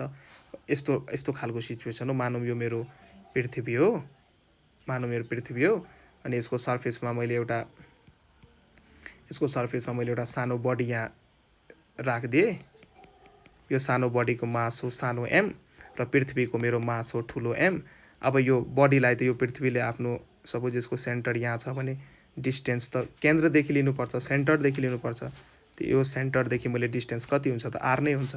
फेरि तपाईँ भन्छु सर यो अलिकति पार्ट त छुट्यो नि, त्यो अलिकति पार्ट जुन छुट्यो यो अर्थको रेस्पेक्टमा त्यो एकदमै सानो बडी हो, त्यो डिस्टेन्स एकदमै नेग्लिजिबल हुन्छ।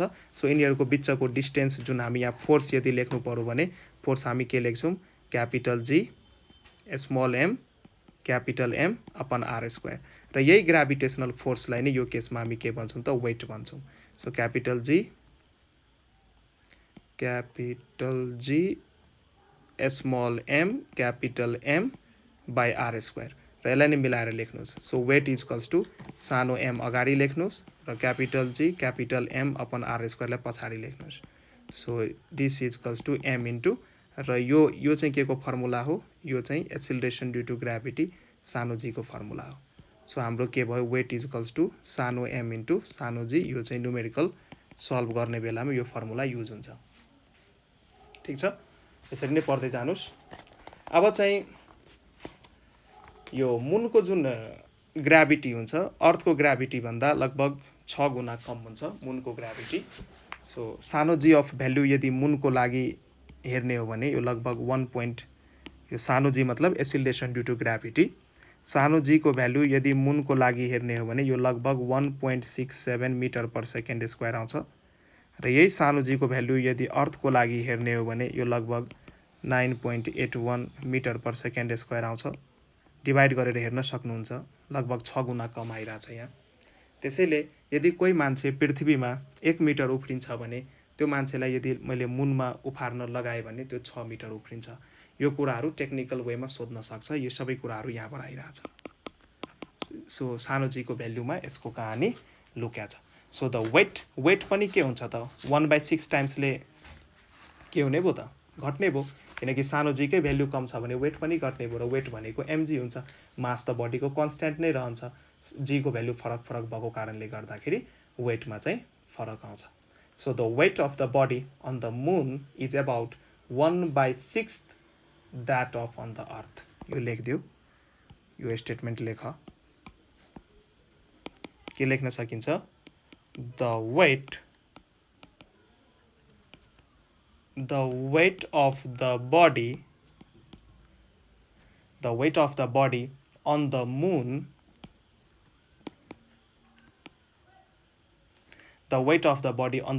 is about 1/6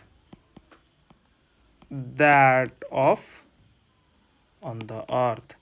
यसको मतलब अर्थमा जति वेट छ त्यो बडीको, त्यसलाई यदि मुनमा लग्ने हो भने त्यसको weight 6 टाइम्सले घट्दिन्छ।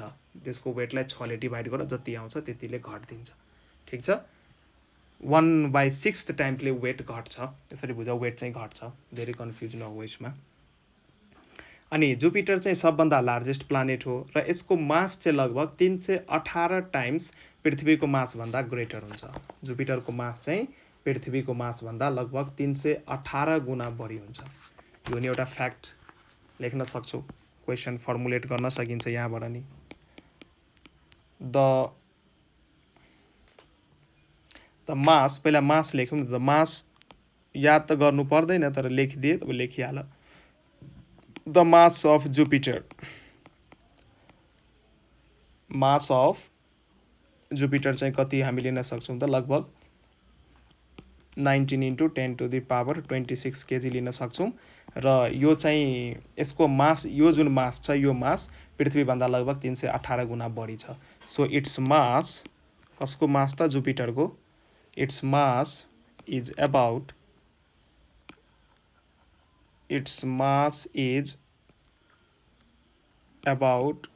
318 times greater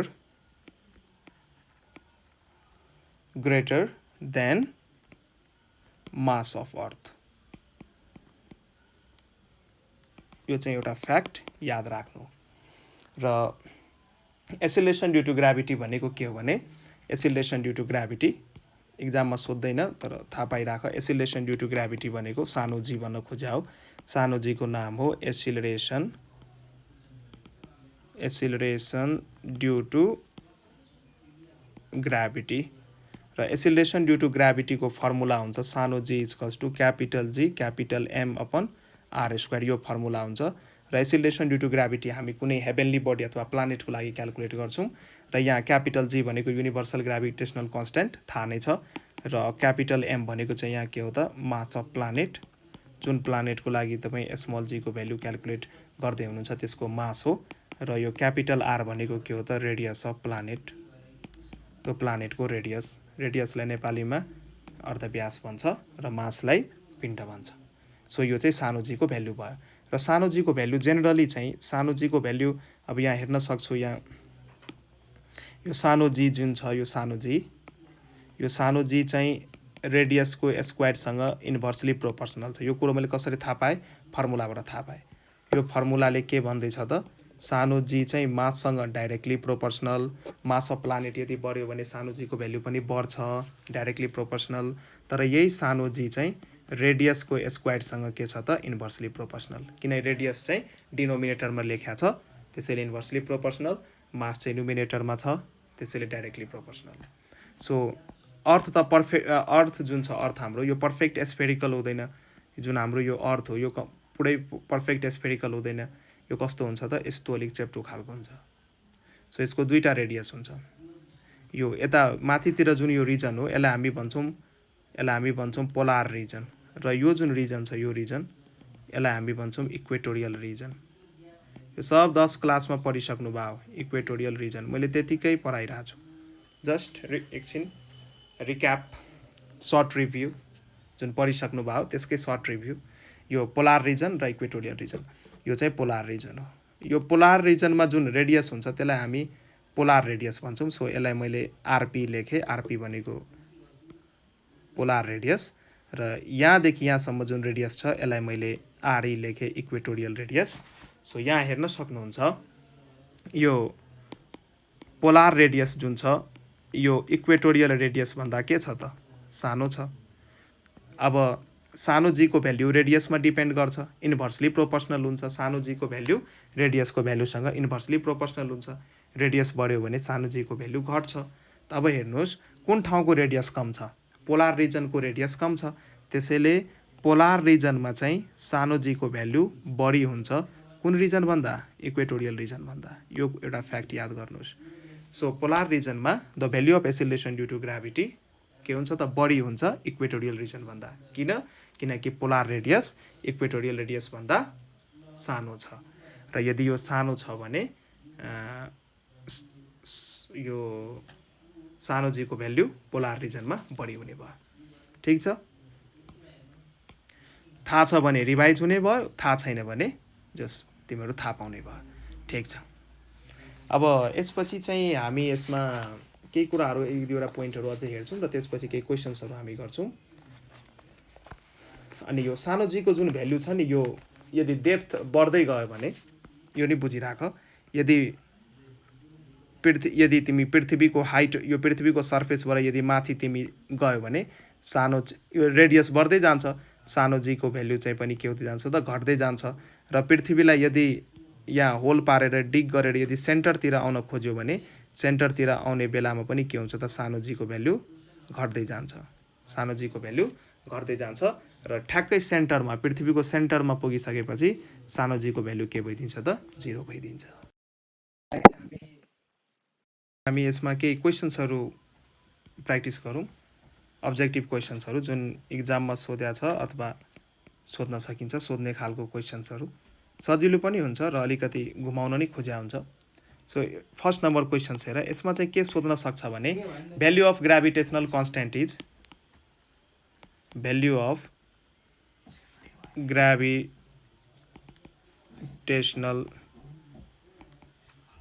constant is, यसरी दिन्छ अनि 4वटा अप्सन दिन्छ।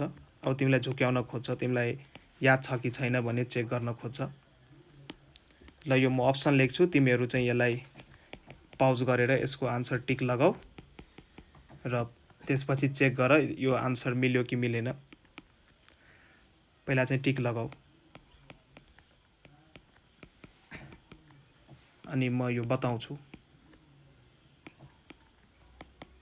यो नन भनेर दियो। ल value of gravitational constant is, यहाँ 4वटा अप्सन दिएको छ। एउटा 9.8 मिटर पर सेकेन्ड स्क्वायर, अर्को 6.67 into 10 to the power -11 newton metre square per KG square, अनि अप्सन नम्बर सीमा दिएको छ 6.67 into 10 to the power -11 metre per second square, र अप्सन डीमा दिएको छ नन। सो यसको राइट आन्सर के हो? पाउज गरेर पहिला टिक लाउनुहोस्। सो मैले गरेँ, यसको राइट आन्सर चाहिँ बी भयो। किन राइट आन्सर बी भयो? सो योभन्दा अगाडि मैले भनेको थिएँ युनिभर्सल ग्राभिटेसनल कन्स्ट्यान्ट। क्वेसनमा युनिभर्सल ग्राभिटेसनल कन्स्ट्यान्ट लेखा छैन, क्वेसनमा ग्राभिटेसनल कन्स्ट्यान्ट मात्र लेखा छ। तर तपाईहरूले बुझ्नु पर्यो यो युनिभर्सल ग्राभिटेसनल कन्स्ट्यान्टको भ्याल्युको बारेमा कुरो गरिरहेछ। यसको भ्याल्यु हुन्छ 6.67 इन्टु 10 टु द पावर -11। अब हेर्नुहोस्, कोही विद्यार्थीले यो युनिटलाई ध्यान दिएन, मानौँ एकछिन कसैले युनिटलाई ध्यान दिएन, भ्याल्यु मात्रै हेऱ्यो र अप्सन नम्बर सीमा टिक लगाइदियो। हेर्नुहोस् अप्सन नम्बर सीमा भ्याल्यु सेम छ, न्युमेरिक भ्याल्यु सेम छ, तर युनिट के छ? Metre per second square. यो त ग्राभिटेसनल कन्स्ट्यान्टको युनिट होइन, त्यसैले यहाँ नि विद्यार्थीहरू मिस्टेक गर्छ। त्यसैले न्युमेरिक भ्याल्यु विथ युनिट याद गर्नु, युनिट याद गर्नु भएन भने झुकिन सक्नुहुन्छ बेला बेला। सो यसको राइट आन्सर चाहिँ के भयो त? बी, किनकि बीमा जुन अप्सन दिएको छ यसको न्युमेरिक भ्याल्यु पनि करेक्ट छ र युनिट पनि के छ त? करेक्ट छ। अब अर्को सजिलो क्वेसन्स हेरौँ। सजिलो क्वेसन्स नि सोध्छ, अब सबै गाह्रो नै सोध्यो भने त एउटा नि विद्यार्थी त्यो हुँदैन, पास हुँदैन। सबै ठिक्क तिमीहरूकै लेभल अनुसार सोधिरहेको हुन्छ। एसआई युनिट अफ फोर्स भनेर सोध्न सक्छ, एसआई युनिट अफ फोर्स भनेर सोध्न सक्छ, र अप्सन 4वटा जे नि दिन मिल्छ। एउटा सुरुमा दियो न्युटन, त्यसपछि सेकेन्ड नम्बरमा दियो जुल, थर्ड नम्बरमा दियो वाट, फोर्थ नम्बरमा दियो मिटर पर सेकेन्ड स्क्वायर, र तपाईँलाई सोध्दैछ एसआई युनिट अफ फोर्स। टिक लाउनुहोस्। ल भिडियो पाउज गर्नुहोस्, टिक लाउनुहोस् र आफ्नो आन्सर चेक गर्नुहोस्। र मैले गरेँ, यसको राइट आन्सर हो answer A, Newton. Newton is the SI unit of force. Joule चाहिँ के को एसआई युनिट हो? वर्क डन अथवा एनर्जीको चाहिँ एसआई युनिट जुल हो, वर्क अथवा एनर्जी, यसको चाहिँ एसआई युनिट जुल हो। वाट चाहिँ के को युनिट हो? पावर, पावर चाहिँ वाटको युनिट हो। मिटर पर सेकेन्ड स्क्वायर के को युनिट हो? एसिलरेसनको। यो पनि टिप्दै गर्नुहोस्। कुनै बेला एसिलरेसन भनेर सोधिदिन्छ, पावर भनेर सोधिदिन्छ, सधैँ न्युटनै भनेर सोध्छ भन्ने ग्यारेन्टी छैन। सो सबैको आइडिया हुनु पर्यो। ठिक छ। सो नेक्स्ट क्वेसनतिर अब हामी जाम। Question number 3। यो सबै क्वेसन सार्दै गर्नुहोस् है। म चाहन्थेँ भने यो स्क्रिन सेयर गर्न सक्थेँ, तर म गराइरहेको छु। I am working for you. So तिमीहरू नै गर्नु पर्यो, लेख्नु पर्यो। जबसम्म लेख्दैनौ यी कुराहरू माइन्डमा रिटेन हुँदैन, कन्फिडेन्स बढ्दैन। सो आँखाले हेर, कानले सुन, हातले लेख, तिनटै एउटैचोटि गर, अनि बल्ल यी कुराहरू माइन्डमा रिटेन हुन्छ फर द लङ टाइम। आँखाले मात्रै हेर्छौ, आज जस्तो हुन्छ, फेरि बिर्सिन्छौ। सो अब म्याथमेटिकल फर्मुलामा झुक्याउन सक्छ। ग्राभिटेसनल फोर्सको म्याथमेटिकल फर्मुला लेख भनिदिन्छ। Right down the mathematical formula, अथवा tick the best option for gravitational force formula. So gravitational force फर्मुलामा झुक्याउन खोज्छ कुनै बेला। ग्राभिटेसनल फोर्सको फर्मुलामा झुक्याउन खोज्छ त चारवटा अप्सन दिन्छ। सो कुनै बेला दिन्छ gravitational force equals to capital G small M by R मात्रै दिन्छ। कुनै बेला दिन्छ force equals to capital G m1 m2 upon D square भनेर दिन्छ। कुनै बेला फोर्स इक्वल्स टु ma भनेर दिन्छ, र कुनै बेला फोर्स इक्वल्स टु mg भनेर दिन्छ। अब यहाँ चाहिँ हेर्नुहोस्, यहाँ चाहिँ वेट भनेर क्वेसनमा सोध्या छैन, ग्राभिटेसनल फोर्स भनेर सोध्या छ। सो यसको बेस्ट अप्सन्स के भयो त? अप्सन्स नम्बर बी भयो। यो ए नम्बर त भएन। यो फोर्स इक्वल्स टु एमए, यो चाहिँ यो ग्राभिटेसनल फोर्सको फर्मुला होइन, यो न्युटन्सले दिएको हामीले जेनरल फोर्सहरूको जुन कुरो गर्छौँ त्यसको फर्मुला हो, र यो चाहिँ हाम्रो वेटको फर्मुला हो। यो पनि मिलेन। सो यहाँ चाहिँ मोस्ट एप्रोप्रिएट आन्सर चाहिँ के भइरहेछ त? अप्सन नम्बर डी चाहिँ हामी लेख्न सक्छौँ, तर क्वेसनमा वेट भनेर दिएको छैन, ग्राभिटेसनल फोर्सको फर्मुला सोधिरहेछ। So option number B is more appropriate. So यसको राइट आन्सर चाहिँ के हो त? Option number B. अब त्यही अनुसार अब क्वेसन नम्बर 4 गर। क्वेसन नम्बर 4 गर। क्वेसन नम्बर 4, क्वेसन नम्बर 4 ले के भन्दैछ भने let a person can jump 1 metre height on the earth surface. यसको चाहिँ आफै टिक लाउनु। पहिला क्वेसन लेख, let a person can jump 1 metre height on the earth surface. एउटा मान्छेले अर्थ सर्फेसमा 1 मिटरसम्म उफ्रिन सक्छ। अब क्वेसनले के सोध्यो? How much height on the moon surface, moon सर्फेसमा त्यो कति उफ्रिन्छ भनेर सोधिरहेछ। ही क्यान जम्प। अब अघि मैले भनेको थिएँ मुनमा जुन ग्राभिटी हुन्छ पृथ्वीको ग्राभिटी भन्दा 6 गुणा 6 टाइम्स के हुन्छ त? कम हुन्छ। 1/6 अफ ग्राभिटी अफ अर्थ हुन्छ। अब ग्राभिटी कम छ भने त्यहाँ तान्ने बल 6 गुणा कम छ भने मान्छे उफ्रिन्छ 6 गुणा बढी। त्यसैले मुन सर्फेसमा कति हाइट उफ्रिन्छ त? 6 मिटर उफ्रिन्छ। सिधा आन्सर हो। अब अप्सन दिएर तपाईँलाई झुक्याउन सक्छ। 1/6 मिटर उफ्रिन्छ कि 6 मिटर उफ्रिन्छ कि 1 मिटरै उफ्रिन्छ कि नन। त्यसको राइट आन्सर के भयो? मुनमा यदि 1 मिटर उफ्रिन्छ भने, होइन सरी, अर्थमा यदि 1 मिटर उफ्रिन्छ भने मुनमा 6 मिटर उफ्रिन्छ। सो यसको right answer unit of weight भनेर सोध्न सक्छ। त वेटको युनिट के हो? न्युटन। यो लेख्नुहोस्, मैले क्वेसन्स बनाएर लेखिनँ। युनिट अफ वेट सोध्न सक्छ। त वेट पनि के हो? त्यो किसिमको फोर्स नै हो। कुनै प्लानेटले कुनै बडीलाई आफ्नो केन्द्रतिर कति फोर्सले तानिरहेछ त्यही त्यसको वेट हो। सो वेट फोर्स भयो, त्यसैले यसको युनिट चाहिँ के भयो त? न्युटन नै भयो। अब एउटा अर्को क्वेसन्स गरौँ हामी केही क्वेसन्स गर्छौँ र यसका रिलेटेड क्वेसन्सहरू मैले नेक्स्ट पार्ट बनाएर अपलोड गरिदिन्छु। धेरै लेन्दी गऱ्यो भने विद्यार्थीहरूलाई पढ्न नि ज्याउ हुन्छ। सो पार्ट बाई पार्ट गरिदियो भने सजिलो हुन्छ पढ्न। सो यसमा केही हामी 10वटा क्वेसन जति गर्छौँ र अरू क्वेसन्सहरू हामी नेक्स्ट पार्टमा गर्छौँ। सो एउटा क्वेसन्स लेख। क्वेसन्स नम्बर कति भयो त? 4 भयो, 5 भयो, 6 लेखिदिउँ न त। क्वेसन नम्बर 6 लेख। A force of 60 newton. एउटा क्वेसन चाहिँ यो वेटको युनिट के हो भनेर न्युटन दिएको थियो, जुल दिएको थियो, वाट दिएको थियो, क्यालोरी दिएको थियो। त्यसो किन लेख्नु भनेर वेटको युनिट एसआई युनिट न्युटन हुन्छ भनेर घोका क्वेसन बनाउन सकिन्छ। A force of 60 newton, weight यो क्वेसन्स बुझ्ने तरिका यो क्वेसन्स बुझ है, यो अलिकति यो झुक्क्याउने वेमा लेखा हुन्छ। सो यो मिनिङहरू चाहिँ बुझ्दै छ। A force of 60 newton weight नि भनिदिएको छ। अ फोर्स अफ 60 न्युटन मात्रै हुँदा नि काम हुन्थ्यो, तर वेट पनि भनिदियो। A force of 60 newton weight applied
ए ल ठिक छ। यो क्वेसन छ।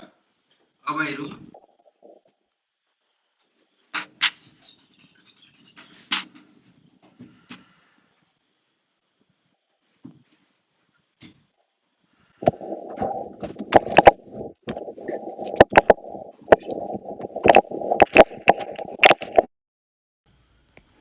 the velocity of a car is 10 meter per second.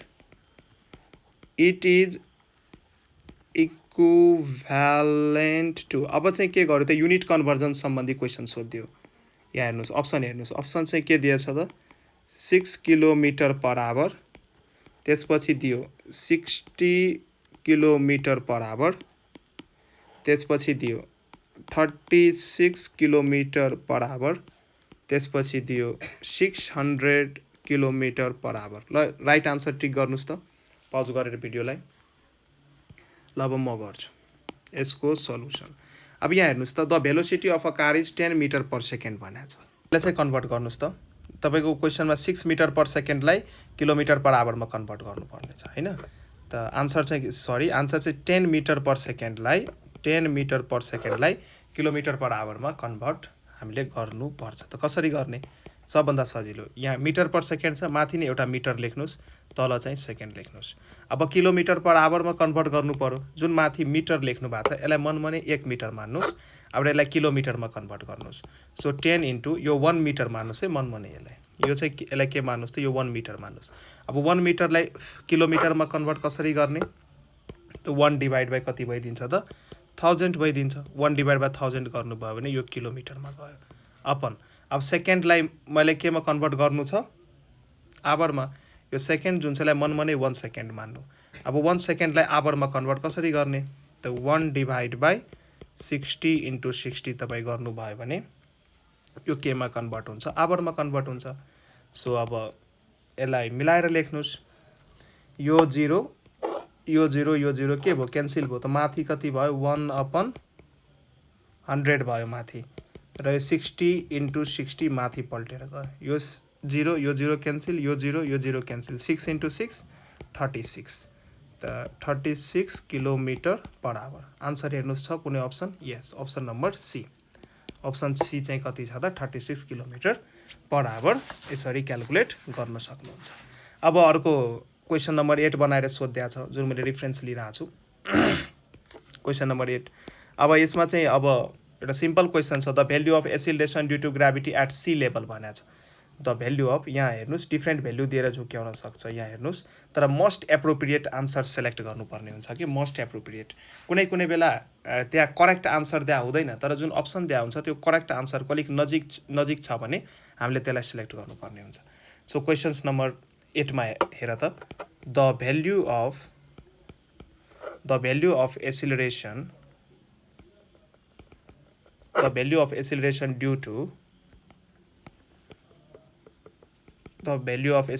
To gravity at the sea level is, sea लेभलमा सोध्दैछ, सीलाई रिफरेन्स मानेर सी लेभलमा सोध्दैछ र अप्सन दिएछ तपाईहरुलाई। अप्सन चाहिँ के दिएको छ भने एउटा चाहिँ 1.6 मिटर पर सेकेन्ड स्क्वायर, अर्को चाहिँ 10 मिटर पर सेकेन्ड स्क्वायर, अनि त्यसपछि चाहिँ 6.8 मिटर पर सेकेन्ड स्क्वायर र अर्को दियो 8.76 मिटर पर सेकेन्ड स्क्वायर। अब यहाँ क्वेसन हेर्नुहोस्, the value of acceleration due to gravity at sea level सोध्यो, तर कुन प्लानेटको नाम, कुनै अर्थ भन्या छ, मुन भन्या छ, केही भन्या छैन। यदि प्लानेटको नाम मेन्सन भएको छैन भने अर्थलाई मान्नुहोस्। हामी जुन प्लानेटमा बस्छौँ यसलाई नै रिफरेन्स मानेर काम गर्नुहोस्। सो यो के को भ्याल्यु सोधिरहेछ त, एक्सिलरेसन ड्यू टु ग्राभिटी हाम्रो अर्थको सोध्दैछ सी लेभलमा। सो मैले अघि भनेको थिएँ जेनरली हामी सानो जीको भ्याल्यु 9.81 मिटर पर सेकेन्ड स्क्वायर मानेर गरिरह हुन्छौँ, तर न्युमेरिकल गर्ने बेला 10 मिटर पर सेकेन्ड स्क्वायर मानेर गर्छौँ। सो यहाँ हेर्नुहोस्, यो दुईटा भ्याल्युको नजिक कुनै भ्याल्यु छ, अप्सन नम्बर एमा 1.6 छ, यो त हुनै सक्दैन, यो मुनको ग्राभिटी हो, र अप्सन बीमा चाहिँ 10 छ। सो यो चाहिँ राइट जस्तो। अरू अप्सन चेक गर्नुहोस्, 9.81 भइदिएको भए हामी 9.81 लाई प्रायोरिटी दिन्थ्यौँ, तर यहाँ छैन, यो चाहिँ 6.8 यो नि हुँदैन, 8.76 यो नि हुँदैन। त्यसैले राइट आन्सर चाहिँ हाम्रो के भयो त, option number B is the right answer, 10 metre per second square. ठिक छ। अब हामी एउटा नेक्स्ट क्वेसन्स हेरौँ। क्वेसन्स नम्बर यो 8 थियो, अब क्वेसन्स नम्बर केही प्र्याक्टिस गरौँ। क्वेसन नम्बर 9 हेरौँ। यो क्वेसन्सहरू म पछि अझै प्र्याक्टिस गराउँछु। सो क्वेसन्स लेख्नुहोस्, इफ द भेलोसिटी, पहिला चाहिँ आफैले ट्राई गर्नु है, अनि त्यसपछि चाहिँ आन्सर हेर्नु होला। If the velocity of car, यो मैले इन्क्रिजेजको सिम्बल लेखेँ, if the velocity of car increases from 5 metre per second to 25 metre per second in 10 second, 10 सेकेन्डमा चाहिँ भेलोसिटी 5 देखि 25 मिटर पर सेकेन्ड हुन्छ अरे एउटा कारको भनेर क्वेसनमा दिइरहेछ। The acceleration of the car is, अब कारको एक्सिलरेसन सोधिरहेछ क्वेसनले, the acceleration of car is, र तपाईँको अप्सन दियो 1 metre per second square, option B दियो 2 metre per second square, option C दियो 6.8 मिटर पर सेकेन्ड स्क्वायर, र अप्सन डी दियो 4 metre per second square. Pause गरेर सल्भ गर्नुहोस्, पज गरेर पहिला सल्भ गर्नुहोस्। ल अब म गर्छु। यहाँ हेर्नुहोस् त, भेलोसिटी चाहिँ कारको 5 मिटर पर सेकेन्डदेखि 25 मिटर पर सेकेन्ड इन्क्रिज भइरहेछ, र यो पुरै यो कार्यक्रममा टाइम चाहिँ कति लागिरहेछ, 10 सेकेन्ड। त यहाँ एक्सिलरेसन सोधिरहेको छ, त एक्सिलरेसनको फर्मुला मैले अघि भनेको थिएँ, final velocity minus initial velocity upon time taken. यसलाई तपाईँ v2 माइनस v1 नै लेख्न सक्नुहुन्छ, तर v2 भनेको फाइनल भेलोसिटी हुनु पर्यो र v1 भनेको इनिसियल भेलोसिटी हुनु पर्यो। सो फाइनल भेलोसिटी कति पुगिरहेछ त, 25, इनिसियल भेलोसिटी कति छ त 5, टाइम चाहिँ कति लाग्यो 10, त 25 बाट 5 गयो कति 20 अपन 10, यो भनेको 2 metre per second square. So option number B is correct. यसरी क्वेसन्स गर्न सक्नुहुन्छ। अब चाहिँ एउटा अर्को क्वेसन्स गरौँ। आज यो चाहिँ लास्ट क्वेसन्स गरौँ यो सेसनको। क्वेसन्स लेख्नुहोस्, a car of mass 1000 kg, a car of mass 1000 kg accelerated with मतलब एक्सिलरेसन यसको दिएको छ 5 मिटर पर सेकेन्ड स्क्वायर। एउटा कारको मास 1000 kg छ अरे, अनि जसमा चाहिँ acceleration 5 metre per second square छ भने the resultant force is, force चाहिँ कति हुन्छ त निकाल भनेर सोध्दैछ। The resultant force is, option number A मा दियो 100 न्युटन, अप्सन नम्बर बी मा दियो 1000 न्युटन, अप्सन नम्बर सी मा दियो 5000 न्युटन र अप्सन नम्बर डी मा दियो 200 न्युटन। सो यसको राइट आन्सर सल्भ गर्नुहोस् पहिला आफैले। Force equals to MA formula लाग्छ यहाँ। अब हेर्नुहोस् म गर्छु। अ कार अफ मास कति दिएको छ, मास एम कति दिएको छ 1000 केजी दिएको छ, accelerated with 5 metre per second square थियो। एसिलरेसन कति दियो 5 मिटर पर सेकेन्ड स्क्वायर दियो। रिजल्टेन्ट फोर्स सोधा भन्दैछ। एफ इक्वल्स टु वाट, हामीसँग फर्मुला के हो, force equals to M into A. Mass कति दिएको छ, एकदमै सिम्पल क्वेसन। मास दिएको त 1000, एसिलरेसन दिएको छ 5, दुइटैलाई गुणा गर्नुहोस् 5000 न्युटन। सो फोर्स कति आयो त 5000 न्युटन आयो। So right option is option number C 5000 newton. So आजको लागि हामी यति गरौँ र क्वेसन्सहरू प्र्याक्टिस गरेर बस्नुहोस् घरमा। यस्तै खालको क्वेसन्सहरू सोध्ने हो। अझै म प्र्याक्टिसहरू गराउँछु इन द कमिङ भिडियोज। यो चाहिँ हाम्रो पार्ट 2 हो सिटिभिटी इन्ट्रान्स पोइन्ट अफ भ्यू। र अरू पनि जति पनि यो एससी पछि जति पनि इन्ट्रान्स इक्जाम हुन्छ +2 मा हुनसक्छ अथवा सिटिभिटी अन्तर्गत अथवा डिप्लोमा इन इन्जिनियरिङ, त्यो सबै फ्याकल्टीमा फिजिक्स भन्ने यो च्याप्टर, यो फिजिक्स च्याप्टरको यो फोर्स भन्ने फिजिक्स यो पोर्सनमा यो फोर्स भन्ने च्याप्टरको यो इम्पोर्टेन्ट क्वेसन्सहरू हामी गऱ्यौँ। इम्पोर्टेन्ट कन्सेप्टहरू हामी पढ्दै गयौँ र अझै यसको सक्सेसिभ पार्टहरूमा म चाहिँ यस्तै भिडियोहरू अझै क्वेसन्सहरू प्र्याक्टिस गर्छु। पढ्दै गर्नु होला। हस्त, धन्यवाद। जय नेपाल।